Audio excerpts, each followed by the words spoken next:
When I started game development, my ideas weren't the problem. I just didn't know how to turn them into real games. In this video, I'll show you how to go from a vague idea to something that you can actually finish. We can break getting game ideas into 3 different categories. So we have mechanic first, we have theme first, and we have remix first.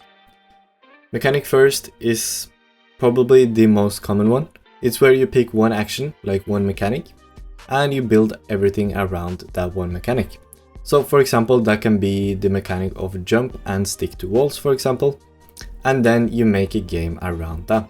So you start by imagining something that can jump and stick to walls, and then you start just imagining and getting ideas from that initial mechanic. So you just start by imagining that one mechanic, something that can jump and stick to walls, and then from that you can imagine how the core game loop is going to look like, and just the rest of the game. The second one is theme first, which is where you just simply pick a theme, like a simple theme, and then you wrap a mechanic around that theme. For example, that can be like a candle that melts over time, and then you can make it into a survival puzzle, and then you can take it from there.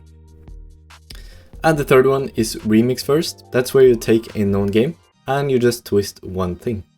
So for example, that can be Flappy Bird, but in 3D.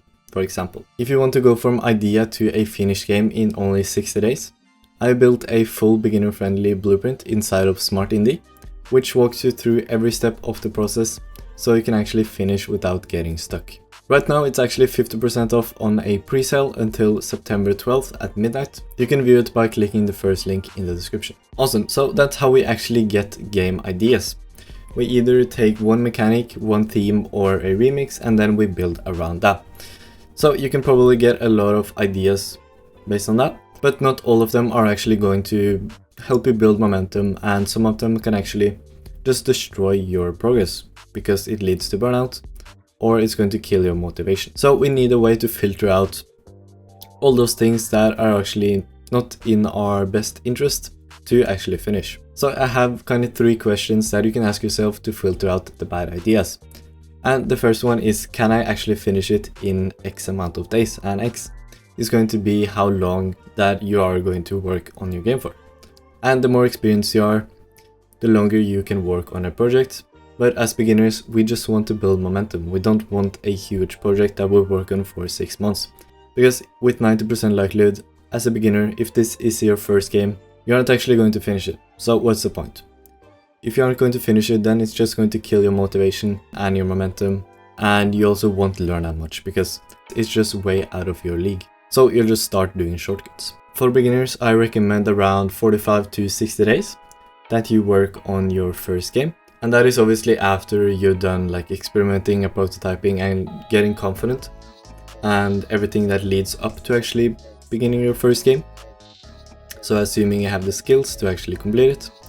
So if you're a beginner, the question should be, can I finish this idea in 60 days? If the answer is no, try to scope it down or get a new idea.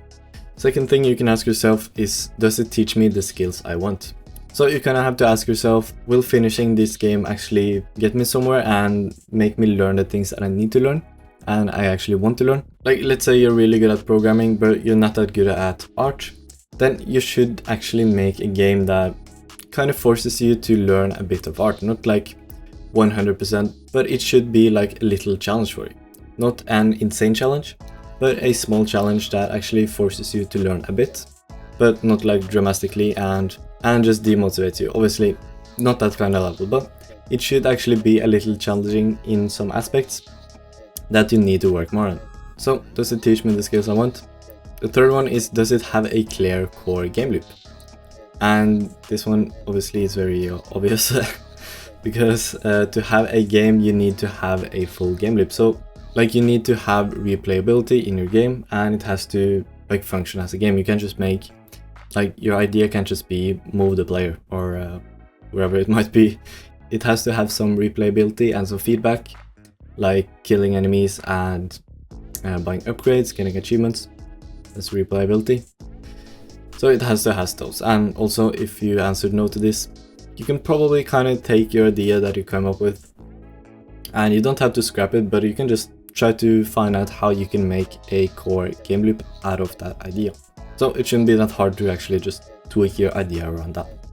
So that's awesome. Now we found out our game ideas and we'll also filter out the bad ones. But that doesn't mean that everything is going to be perfect. There are also a few things that I recommend that you watch out for when you're making your first game.